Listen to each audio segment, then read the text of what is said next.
हाय, मी पूर्णिमा. माझ्या चॅनलवर तुमचे खूप खूप मनापासून स्वागत आहे. तर आज खूप दिवसानंतर मी मार्केटमध्ये भाजी आणायला गेले होते. नाहीतर एरवी माझे मिस्टरच आणतात. आणि मग काय माझी नजर गेली आळूच्या पानावर. तर एवढे मस्त फ्रेश आळूची पानं होती. तर माझा मोह काय घेतल्याशिवाय आवरलाच नाही. तर पटकन अशा 2 गट्ट्या घेऊन टाकल्या आळूच्या पानाच्या. तर चला मी माझ्या पद्धतीने कशा आळूच्या वड्या बनवते हे मी तुम्हाला दाखवते. तर व्हिडिओ पूर्ण पहा. व्हिडिओ आवडला तर लाईक करा, शेअर करा आणि चॅनलवर नवीन असाल तर सबस्क्राईब करायला मात्र विसरू नका.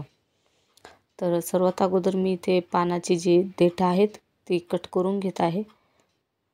पानांना मी अगोदर स्वच्छ धुवून घेतलेलं आहे आणि पुन्हा एकदा मी धुतलेलं आहे. देठ कट करून झालेली आहेत आणि त्यानंतर त्याच्या ज्या शिरा आहेत कोणी कोणी काढून टाकतं. ज्यावरच्या शिरा असतात, ज्या जाडसर असतात त्या आपण फोल्ड करताना त्याने प्रॉब्लेम होतो. ती आपली जी पान आहेत ते मधूनच तुटतात. त्यामुळे एकतर अशा पद्धतीने तुम्ही लाटून घ्यायचं पोळपाट आणि लाटण्याने लाटून घ्या किंवा नाहीतर चाकूच्या सहाय्याने त्या शिरा ज्या आहेत जाडसर शिरा ज्या असतील त्या कापून टाकायच्या. तर जास्त सोपी पद्धत अशीच आहे. अशा पद्धतीने केलं तरीही चांगलंच आहे. तर मी अशाच पद्धतीने सर्व पाने जे आहे ते लाटून घेते. असं दाबून मस्त व्यवस्थित जागच्या जागीच त्या शिरा ज्या आहेत त्या चोपल्या जातात. त्यानंतर इथे मी मसाला तयार करते. मसाला तयार करण्यासाठी थोडंसं आलं घेतलेलं आहे. लसणाच्या काही 10-12 पाकळ्या घेतलेल्या आहेत. त्याचबरोबर आपल्याला जेवढं प्रमाणात तिखट आवडत असेल तितक्या हिरव्या मिरच्या घाला. मी ते साधारणतः 3-4 मिरच्या घालत आहे.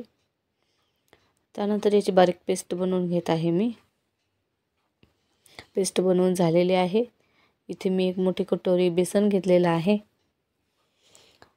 बेसनमध्ये मी इथे आलं लसूण आणि मिरचीची पेस्ट घातलेली आहे 1 चमचा. त्याबरोबर इथे काश्मीरी लाल मिर्च पावडर, जिरा पावडर, हळद, तीळ, गरम मसाला पावडर आणि चवीनुसार मीठ घ्यायचं आहे.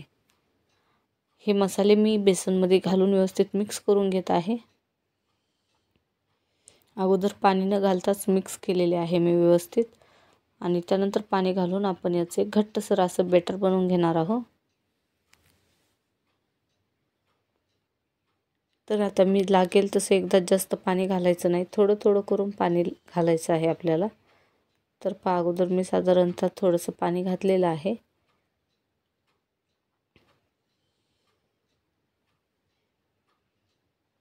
तर हे जास्त घट्ट झाल्यासारखं मला वाटत आहे. तर आणखी मला इथे पाणी लागणार आहे थोडंसं.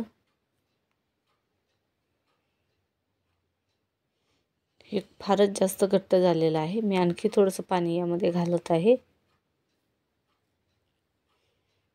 आणि एक सैलसर असं म्हणजे आपल्याला लावता येईल पानावरती पीठ, अशा पद्धतीचं एक छान बॅटर बनवून घ्यायचं आहे. एकदमच घट्ट किंवा एकदमच जास्त पातळ असं बनवायचं नाही आहे.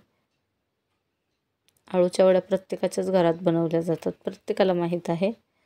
तर एक पहा असं मी इथे मस्त आणखी थोडंसं पाणी घालून एक बॅटर तयार करून घेतलेलं आहे आळूच्या पानावरती लावण्यासाठी. पाहू शकता असं मस्तपैकी बॅटर जे आहे ते तयार करून घेतलेलं आहे. तर चला आता मी इथे सर्वात अगोदर या चाळणीला थोडंसं तेल लावून ठेवत आहे. म्हणजे आपण ज्या वड्या बनवणार आहोत त्या लगेच आपण चाळणीमध्ये ठेवून स्टीम करायला ठेवू शकतो. तर इथे थोडंसं मी तेल घालून चाळणीला तेल लावून घेतलेलं आहे. आणि आता पानांवरती आपल्याला मस्त असं बेसन सगळीकडनं लावून घ्यायचं आहे. सर्व बाजूंनी सारखंच लावायचं आहे.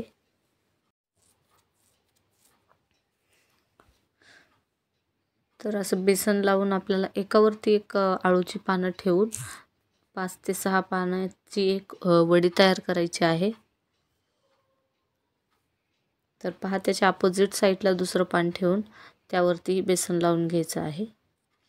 असं केल्याने आपली वडी जी आहे ती मस्त जाडसर आणि दिसायलाही खूप छान अट्रॅक्टिव्ह दिसते आणि खूप छान बनते.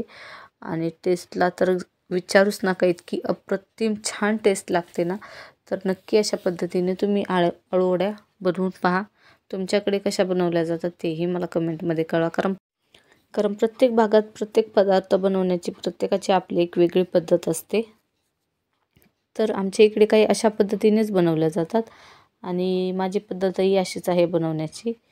तर तुम्हाला ही पद्धत कशी वाटते नक्की मला कमेंटमध्ये कळवा. तर पहा अशा पद्धतीने मी 5-6 पानं एकत्र जोडून सर्वांना बेसन पीठ लावून छान अशा आता सर्व वड्या तयार करून घ्यायच्या आहेत। तर पहा आपण ज्या शिरा आहेत त्या बेलण्याने अशा दाबल्यामुळे जी आपली वडी आहे ती आता फुटत नाही। त्यामुळे अशा पद्धतीने नक्की करा। आणि पहा असं बेसन लावून मस्त घट्टसर असा रोल करून घ्यायचा आहे। आणि आता याला आपण चाळणीमध्ये ठेवून लगेचच स्टीम करायला ठेवायचं आहे। तर मी ऑलरेडी पाणी गरम करण्यासाठी ठेवलेलं आहे।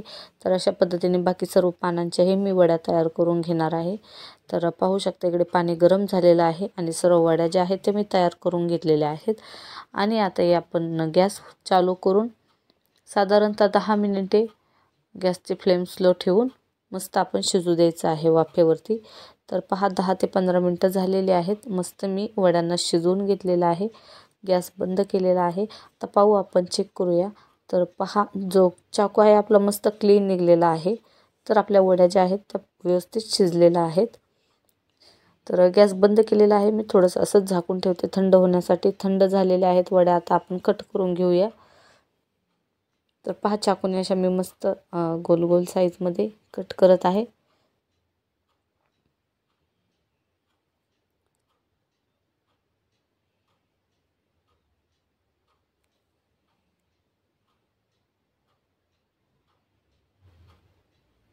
तर पहा किती मस्त आकार आलेला आहे वड्यांना आणि मस्त छान अशा झालेल्या आहेत। तर अशा पद्धतीने बाकीचे जे सर्व वड्या आहेत त्याही मी कट करून घेणार आहे।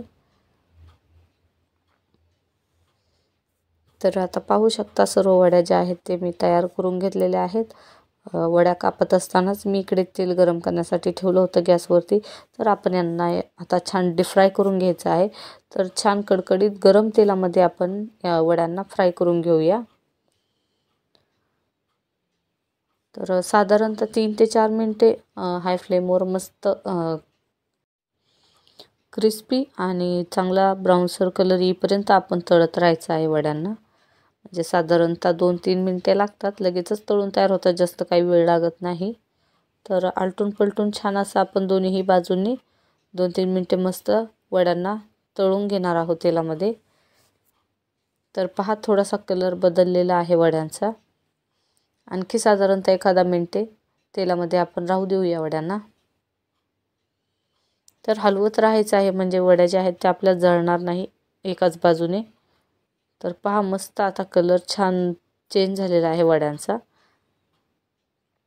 तर वड्या ज्या आहेत त्या मस्त आपल्या क्रिस्पी झालेल्या आहेत। पाहू शकता किती छान कलर आलेला आहे आणि दिसायलाही किती सुंदर दिसतात। अशा पद्धतीने कराल माझ्या पद्धतीने तर अशाच बनतात वड्या आणि टेस्टला तर खूप छान लागतात। नक्की ही पद्धत तुम्ही वापरून नक्की करून पहा। तर चला आता वड्या ज्या आहेत त्या मी काढून घेते, मस्त तळून झालेल्या आहेत।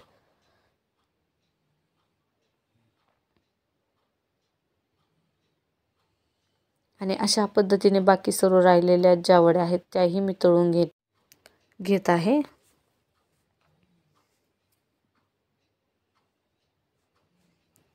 तर सेकंड बॅचमध्ये बाकीच्या सर्व ज्या वड्या आहेत त्या मी ॲडजस्ट करून बाकी सर्व तयार करून घेणार आहे।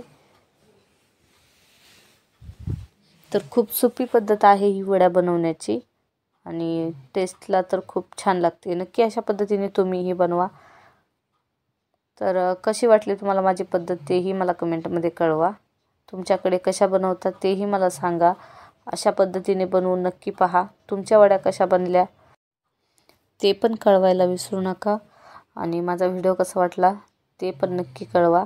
व्हिडिओ आवडला असेल तर लाईक करा, शेअर करा। चॅनलवर नवीन असाल तर सबस्क्राईब करायला मात्र विसरू नका।